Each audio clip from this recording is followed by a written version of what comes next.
السلام علیکم دوستو ناظرین، نوح علیہ السلام کی کشتی میں ابلیس کس طریقے سے سوار ہوا؟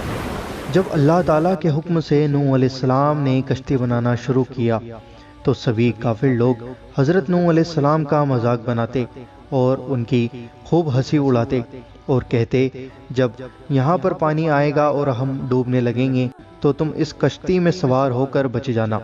حضرت نوح علیہ السلام کی کشتی پوری طریقے سے بن گئی اور اللہ کا عذاب نوح علیہ السلام کی قوم پر آنے لگا۔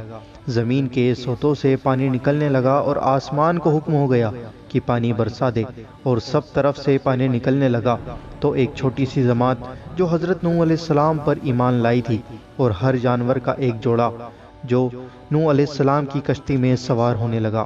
نوح علیہ السلام کی کشتی میں جو جانور سب سے آخر میں سوار ہوا وہ گدھا تھا۔ حضرت نوح علیہ السلام کی کشتی میں شیطان ابلیس کیسے سوار ہوا؟ اس کشتی کے اندر ابلیس گدھے کی دم پر لٹک کر سوار ہوا تھا۔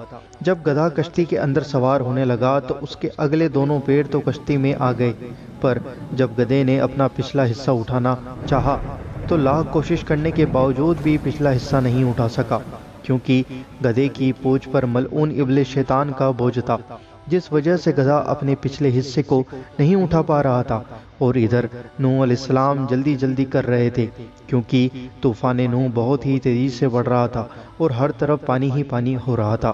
جب آپ نے گدھے کی اس پریشانی کو دیکھا تو آپ نے فرمایا کہ آجا، کشتی میں آجا، تیرے ساتھ ابلیس لعین بھی ہو۔ تب گدھا کشتی کے اندر چل گیا اور اسی طریقے سے ابلیس بھی کشتی کے اندر سوار ہو گیا۔